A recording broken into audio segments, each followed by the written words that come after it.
मंगल भवन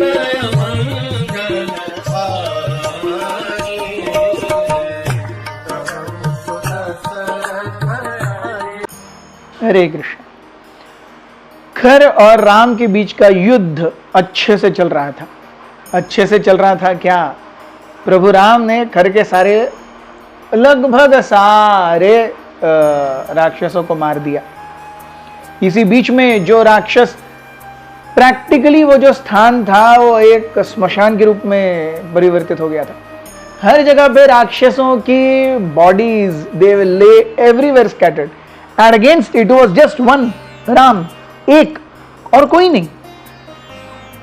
जो राक्षस डरे राम के प्रताप से, हर कोई इधर उधर भाग रहा है। इतने सारे शवों के और अस्थियों के पहाड़ बने हुए हैं, इतनी रक्त की नदियां बह रही हैं, उसमें से भी राक्षस भाग रहे हैं। और ज्यादा रक्त और ज्यादा फ्लैश का इतना ज्यादा बवंडर मचा हुआ है कि वो रक्त की नदियां भी धीरे धीरे धीरे क्या हो गई, वो क्विक सैंड में बन गई। इतना ज्यादा फ्लैश और रक्त हो गया कि उस रक्त और फ्लैश में डूब करके कई राक्षस मर गए। कई राक्षस जो भाग रहे थे, भागते भागते किसी का सर उड़ रहा था, किसी के हाथ कट रहे थे, किसी के पैर कट रहे थे, किसी के पेट फूल करके बाहर आ रहा था। मींस बेसिकली हर जगह पे एक ही चीज थी, राक्षस भूल गए कि वो राक्षस हैं। किसी तरीके से जान बचाओ और भागो, बस बहुत हो गया। This was the only thing in their minds. जो बच गए भगवान की दया से, भगवान की दया उनको क्या पता भगवान की दया, लेकिन जो बच गए भगवान की दया से, वो उन्होंने या तो जीवित या तो मृत जो हाथी थे उनका पेट फाड़ करके उनके अंदर से मांस निकाला और उस पेट के अंदर जाकर के खुद बच गए। ये था राम का प्रताप। और राम अभी भी ही shooting arrows like person they have never ever seen. It is 14,000 against 1।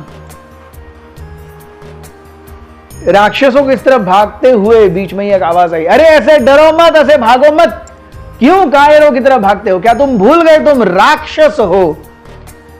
हम ही ने थोड़े समय पहले इंद्र, शिव और विष्णु को भी धूल चटाई है।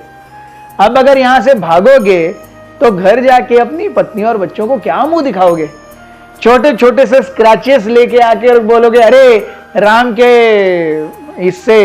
राम के बाणों से भाग गए इसलिए यहां पे स्क्रैचेस आ गए। क्या तुम भूल गए? एक राक्षस होना वीरता की निशानी है। वीरता अर्थात युद्ध भूमि में खड़े रह करके। हम राक्षसों ने कभी पीछे हार नहीं मानी है, ना आगे मानेंगे।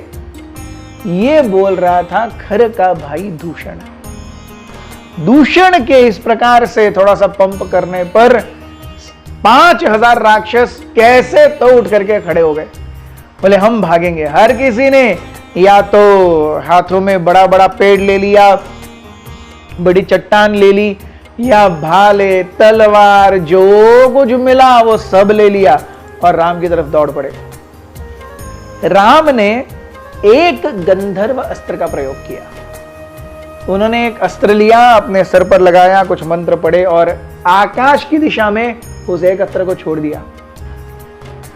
वो एक अस्त्र ऊपर जा करके उल्टा खड़ा हो गया है और उल्टे खड़े होके वो एक अस्त्र 5,000 बाणों में परिवर्तित हो गए और उन 5 बाणों के सामने अग्नि ज्वाला प्रज्वलित हो रही थी।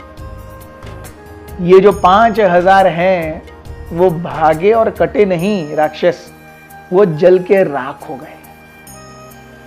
अर्थात कटना और मर जाना ये तो फिर भी ठीक है, जल के खाक हो जाना ये तो और ज्यादा दुर्गति है, बहुत दुर्दशा हुई। दूषण ये सब देख करके बहुत व्यथित हुए। उन्होंने एक बड़ी भारी चट्टान ली और राम के पास जाने के लिए कूद गए, अपने रथ से नीचे उतरे। राम ने देखा एक ही बाण लेकर 2 बाण लिए उन्हें राम ने और एक साथ धनुष पर लगा करके 2 बाण छोड़ दिए। दोनों बाण इतनी तेज गति से आए और दूषण के दोनों भुजाओं को पूरी तरह काट दिया। दूषण की भुजाओं में इतना बल था कि भुजाएं गिरने के कारण हजारों राक्षस उन भुजाओं के नीचे दब करके मर गए। और दूषण दूसरों के ऊपर अटैक करने के लिए तो बहुत माहिर थे, लेकिन खुद अटैक झेल करके कभी पता नहीं था। दूषण को उनके हाथों के जाने से इतना बुरा प्रभाव पड़ा, उनके मुंह से खून की उल्टी आई, आंखें लाल हो गईं, दे बिगैन रीलिंग। दूषण को मूर्छा आ गई और मूर्छा होते होते मुंह से खून उगलते उगलते वो जमीन पर गिर गया और थोड़े समय में दूषण ने अपने प्राण त्याग दिए। बहुत बहुत धन्यवाद। हरे कृष्ण।